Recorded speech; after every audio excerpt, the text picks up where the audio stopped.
SM Store, amanah dalam muamalah.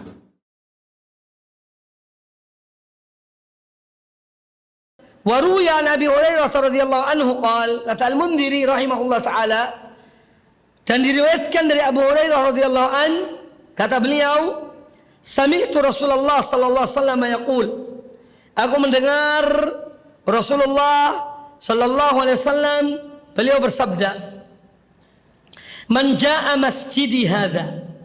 Ini penjelasan dari yang sebelumnya. Man jaa masjidi hadza, barang siapa yang datang ke masjidku ini, lam ya'tihi illa li khairin yata'allamuhu, tidaklah dia datang yakni ke Masjid Nabawi melainkan untuk kebaikan yang dia untuk mempelajari kebaikan, au yu'allimuhu, atau untuk dia mengajarkan kebaikan itu, fahuwa bimanzilatil mujahidina fi sabilillah, maka statusnya, kedudukannya sama dengan al-mujahidin fi sabilillah, sama dengan orang-orang yang berjihad di jalan Allah Subhanahu wa taala. Wa man jaa li ghairi dzalika, dan barang siapa yang datang bukan untuk itu, bukan untuk mengajarkan ilmu, bukan untuk belajar ilmu, ya, fahuwa bimanzilati rajul, maka dia statusnya sama dengan seseorang yanzuru ila mata'i ghairihi, sama dengan seorang yang melihat barang orang lain, ada harta orang lain, dia melihat harta orang itu. Mata itu barang bawaan seseorang. Artinya dia sekedar melihat. Dia bukan statusnya sama dengan al-mujahidin fisabilillah. Tidak sama dengan orang yang betul-betul datang untuk belajar ilmu dan untuk mengajarkan ilmu yang hak kepada manusia. Itu statusnya sama dengan al-mujahidin fisabilillah. Dan ini dikuatkan pula dengan hadis hasan yang disebutkan oleh An-Nawawi, oleh Al-Mundhiri rahimahullah taala, riwayat Imam At-Tirmidzi, bahwa kata beliau alaihi salam, man kharaja fi talabil ilmi fa huwa fi sabilillah hatta yarji'a. Barang siapa yang dia keluar dalam menuntut ilmu, untuk menuntut ilmu, maka dia berada di jalan Allah sampai dia kembali. Hadis hasan ghairihi. Hadis hasan ghairihi, riwayat Imam At-Tirmidzi rahimahullah.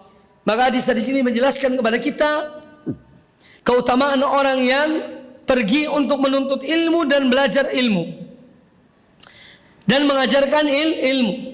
Kemudian yang kedua adalah keikhlasan di dalam menuntut ilmu karena Allah Subhanahu wa taala.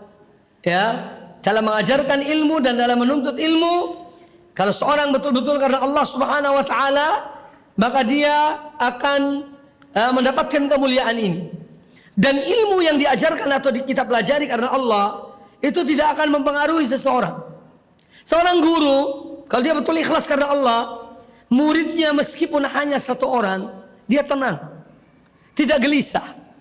Selama muridnya ikhlas karena Allah, dia datang belajar nuntut ilmu, walaupun hanya satu orang. Lah orang yang kurang ikhlas itu yang gelisah. Kalau jamaahnya sedikit, loh kok sedikit yang datang? Di mana mereka? Kenapa kok tidak datang? Wah, ini tak benar ini. Ada menunjukkan ketidakikhlasan. Wallahi, seorang mengajarkan seseorang ilmu yang bermanfaat, lalu orang itu dia mengerjakannya, mengamalkannya, kemudian nanti dia ajarkan pada orang lain, jauh lebih bermanfaat daripada seorang mengumpulkan manusia, ya, banyak, ratusan, ribuan, tapi masuk dari telinga kiri, keluar telinga kanan, tidak ada manfaatnya. Ya, maka ketika seorang menuntut ilmu atau mengajarkan ilmu, ya ikhwah, apalagi kalau kalian sudah kembali ke kampung-kampung halaman kalian dengan ikhlas mengajarkan ilmu, meskipun hanya 2-3 orang yang hadir, lanjutkan. Itu jauh lebih bermanfaat. Ya, jangan mengejar bilangan, tapi ajarkanlah dengan ikhlas karena Allah Azza wa Jalla, dan tingkatkan kualitas. Semakin sedikit orang yang belajar dalam satu majelis, itu semakin berkualitas sebetulnya daripada banyak tapi ya setengah-setengah. Maka ini semua harus kita ingatkan, ya, ketika kita mengajarkan ilmu, ketika kita belajar ilmu, jangan kita terpengaruh oleh banyak sedikitnya orang yang belajar ilmu kepada kita. Hendaknya kita ikhlas karena Allah Azza wa Jalla. Ya, walaupun satu orang kalau dia mulia, dia baik, maka kita tetap mendapatkan pahala dan ganjarannya.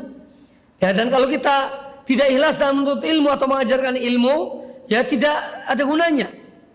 Padahal kita belajar ilmu adalah untuk yakni mengerjakan ilmu itu. Di antaranya adalah keikhlasan. Ya, maka keikhlasan ini betul-betul harus dijaga, harus dipelihara oleh setiap orang yang menuntut ilmu. Ya, jangan Anda kecewa, jangan Anda kecil hati ketika murid Anda sedikit, ya, tapi terus tekun. Allah melihat hati-hati manusia, ya, tidak melihat jumlahnya manusia yang datang dalam majelis kita.